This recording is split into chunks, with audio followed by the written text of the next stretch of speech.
محمد الطحاوی حنفی جو سن 321 ہجری میں آپ فوت ہوئے ہیں، آپ یہ لکھتے ہیں کہ نماز کی آخری 2 رکعتوں کی قراءت میں فقہا کا اختلاف ہے۔ امام اعظم ابو حنیفہ، سفیان ثوری اور ان کے اصحاب کا مذہب یہ ہے کہ نمازی کو اختیار ہے کہ ان رکعتوں میں سورہ فاتحہ پڑھے، تسبیح پڑھے یا کچھ بھی نہ پڑھے۔ ان کی دلیل یہ حدیث ہے۔ امام عبد الرزاق بن حمام نے فرمایا کہ ہمیں معمر نے خبر دی، انہوں نے زہری سے روایت کی، انہوں نے کہا کہ ہمیں عبید اللہ بن ابی رافع نے حدیث بیان کی، اور انہوں نے یہ کہا کہ حضرت علی رضی اللہ تعالی عنہ ظہر اور عصر کی پہلی 2 رکعتوں میں سورہ فاتحہ اور اس کے ساتھ کوئی سورت پڑھتے تھے، اور دوسری 2 رکعتوں میں بالکل قرآن نہیں پڑھتے تھے۔ یعنی حضرت علی رضی اللہ تعالیٰ عنہ کے بارے میں بھی منقول ہے۔ اور زہری فرماتے ہیں کہ حضرت جابر رضی اللہ تعالیٰ عنہ ظہر اور عصر کی پہلی 2 رکعتوں میں سورہ فاتحہ اور اس کے ساتھ کوئی سورت پڑھتے تھے، اور دوسری رکعتوں میں صرف سورہ فاتحہ پڑھتے تھے۔ اور امام زہری نے مزید فرمایا کہ نمازی اپنے امام کی اقتداء کرتے تھے، یعنی نمازی اپنے امام کی اقتداء کرتے تھے۔ مصنف عبد الرزاق، شرح معانی الآثار، ان دونوں کے اندر یہ والی روایت موجود ہے۔ اور مصنف عبد الرزاق اور شرح مشکل الآثار میں حضرت عائشہ صدیقہ رضی اللہ تعالی عنہا سے مروی قول موجود ہے۔ وہ کہتی ہیں کہ آخری 2 رکعتوں میں، یعنی آپ کے بارے میں منقول ہے کہ آپ آخری 2 رکعتوں میں سورہ فاتحہ پڑھتی تھیں اور فرماتی تھیں کہ ان 2 رکعتوں میں دعا ہے۔ بس یعنی دعا کا مطلب کیا ہے؟ پوری الحمد شریف کی وہ دعا پر مشتمل ہے کہ الحمد شریف پڑھیں، باقی کچھ بھی نہ پڑھیں۔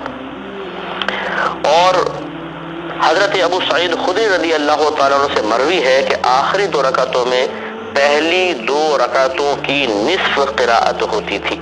اور امام محمد بن حسن شیبانی جو امام اعظم رضی اللہ تعالیٰ عنہ کے جلیل القدر شاگرد ہیں، آپ کا یہی مذہب تھا۔ اور حضرت سعد بن ابی وقاص اور حضرت علی رضی اللہ تعالی عنہما سے منقول ہے کہ وہ نماز کی آخری 2 رکعتوں میں قرآن بالکل نہیں پڑھتے تھے، تسبیح پڑھتے یا سورہ فاتحہ بطور دعا پڑھا کرتے تھے۔ اور یہ امام اعظم ابو حنیفہ رضی اللہ تعالی عنہ اور امام ابو یوسف کا مذہب ہے۔ اور حضرت ابن مسعود، حضرت عمر اور حضرت ابو الدرداء رضی اللہ تعالی عنہم سے مروی ہے کہ وہ نماز کی آخری 2 رکعتوں میں سورہ فاتحہ پڑھتے تھے، اور ائمہ ثلاثہ کا یہی مذہب ہے۔ یہ دیکھیے، یہ سب جو اقوال ہیں یہ سب کتابوں کے اندر درج ہے۔ چنانچہ فقہ حنفی کوئی ایسا نہیں ہے کہ اپنے پاس سے وضع کر لیا گیا اپنی رائے سے، بلکہ ہر چیز کی کوئی نہ کوئی دلیل موجود ہوتی ہے۔ تو اب خلاصہ کلام یہ ہوا کہ فرض کی پہلی 2 رکعتوں میں سورت بھی الحمد شریف بھی پڑھی جائے گی، اس کے ساتھ سورت بھی مل جائے گی، لیکن تیسری اور چوتھی میں ہمیں اختیار ہے۔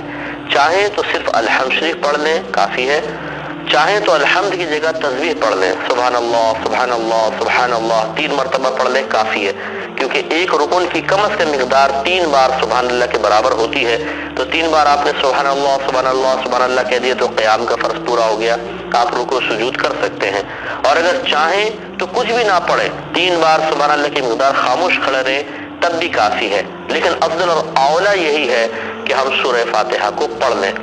اس سے تمام بہن بھائی یہ بھی سمجھ گئے ہوں گے کہ اگر فرض کی تیسری یا چوتھی میں ہم نے الحمد نہیں پڑھی مثال کے طور پر اور سورت پڑھ ڈالی کوئی، تو کوئی سجدہ صاحب لازم نہیں ہوگا، یہ بھی کافی ہے۔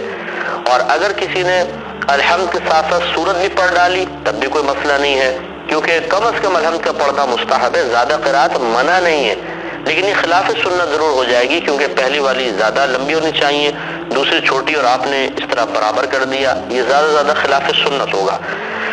اور اسی طرح اگر کوئی سورہ فاتحہ پڑھنا بھول گیا اور اس نے 3 بار سبحان اللہ سبحان اللہ سبحان اللہ کہہ دیا، کوئی فرق نہیں پڑتا ہے، کیونکہ آخر میں سورہ فاتحہ کا پڑھنا واجب نہیں ہوتا ہے۔